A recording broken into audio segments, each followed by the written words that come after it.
Soul ties are real. Whether you believe it or not, no one is immune to soul ties. What is a soul tie? A soul tie is a deep spiritual connection between two people, or rather, a strong spiritual link between two people. Whenever we are talking about a soul tie, we are talking about two souls coming together to take one form. And one important thing that you should always remember about a soul tie is that a soul tie can either be diabolic, meaning demonic, or divine. A soul tie is formed after two people have been intimate, either physically, spiritually, even emotionally. Since we are talking about soul ties, not body ties, we might as well as go deeper before we go higher. What is a soul? A soul is a betweener. A soul is a bridge between your spirit and your body. Your soul came into existence after your body and your spirit came into being. And one of the most important things that you should know and understand about your soul is that your soul is divided into three. Your soul has in it a mind, has in it a will, has in it emotions. With your mind, you think. With your will, you choose. With your emotions, you act. Meaning, if you are tied to somebody, one way or the other, it will come back into affecting how you think.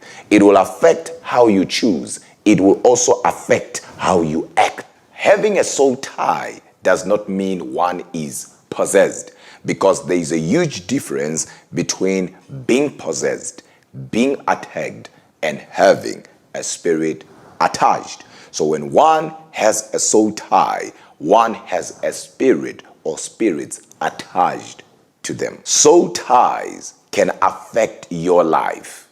They can have an impact that is good or bad.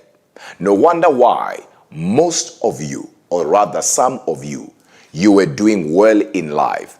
Things were moving. As a matter of fact, your life was making sense. But all of a sudden, as soon as you opened up, rather, as soon as you entered in a relationship with somebody, your life all of a sudden stopped making sense. It's because soul ties can affect your life. You can end up producing results that you never intended to produce, results that you don't want to produce. You can be in one place for 15 years just because of a soul tie.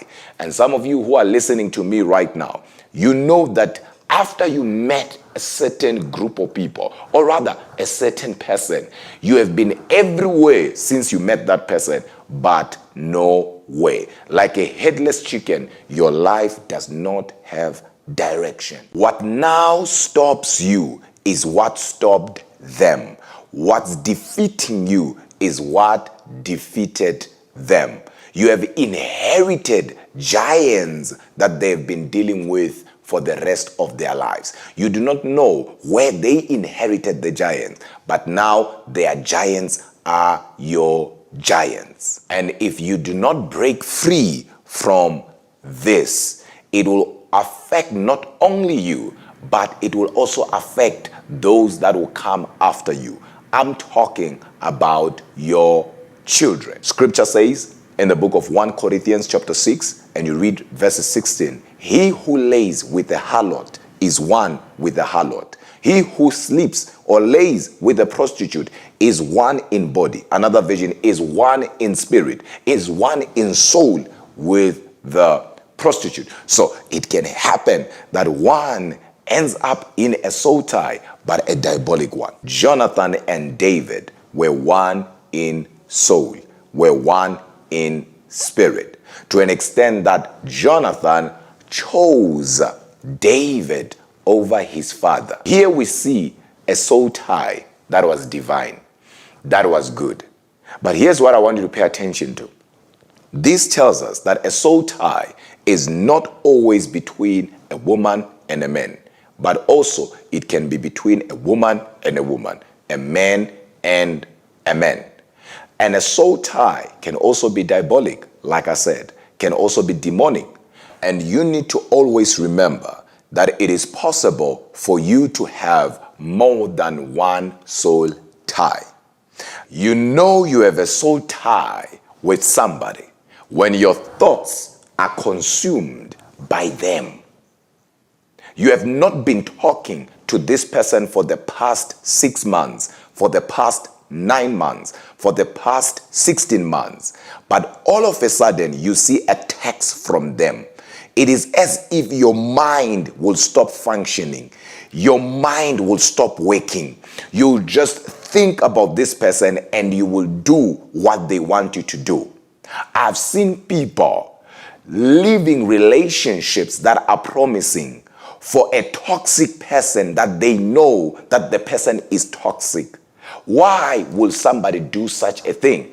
It's because they have a soul tie with that person. Hence, they are willing to sacrifice a relationship that is promising for somebody that they know that the person is not making them better, but making them bitter, but still will leave a good relationship for that person. Remember, this is a soul tie, and your soul has your mind, has your will, and has your emotions. Sometimes you can tell yourself, I'm done with this person. I don't want to hear anything about this person because this person is a burden, not a blessing in my life. This person is exhausting me, not exalting me. And as a result, I don't want to hear anything about this person. And all of a sudden, you hear a song that they used to play. And you forget about whatever you said. You forget about the declarations that you have been making. And you find yourself looking for them on social media, looking for their numbers. I'm talking about you deleting their numbers, but their numbers are not deleted in your mind. You can't escape this person. You know they mean no good. You know you have a weak spot for them, but they have a wicked spot for you. But you keep going back to them. You have a soul tie with that person. Your relationship, your covenant with them has crossed the line of the natural. It is spiritual.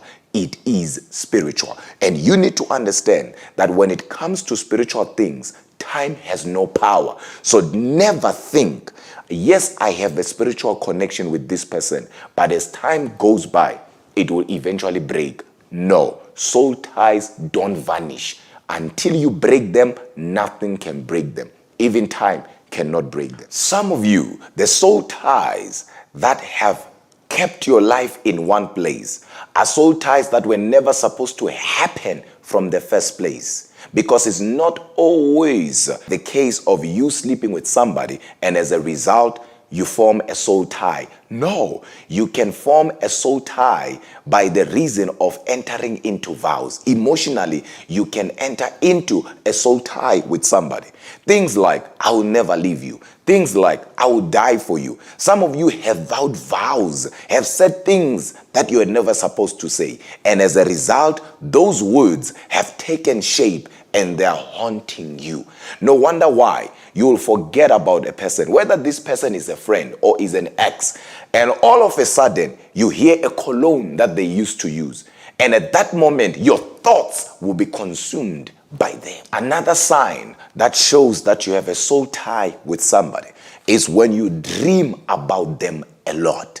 You know this person is no longer part of your life. You know you don't want to hear anything about this individual. You know that they messed your life up. And as a result, you don't want to hear anything. You have no business with this person or these people. But you keep seeing them in your dreams. And most of your dreams with them are not good at all. God here is showing you that there is a link that is strong between you and this person. And until you break it, it will never stop. Some of you, like I said, you have inherited spirits that you were never supposed to inherit from the first place because of a soul tie. That's why we have a lot of people who don't know what is the source of their problems. But if one was to sit them down and help them take a deeper rethink, they will realize and they'll be able to pick up where it all went wrong. In most cases, soul ties are involved. Now the question is, I hear you, man of God. I hear you, apostle. I hear you, doctor. But how does one break free from soul ties? You need, number one, to enter into prayer. Number two, you need to fast. Number three, you need to confess. Everything that you have said about that person to that person, you now need to counteract it. Example, if you said, I will die for you, I want you to say the opposite. If you say, I will never do this, I will never do this. If I leave you, may I be cursed for the rest of my life. I want you now to combat those words using words.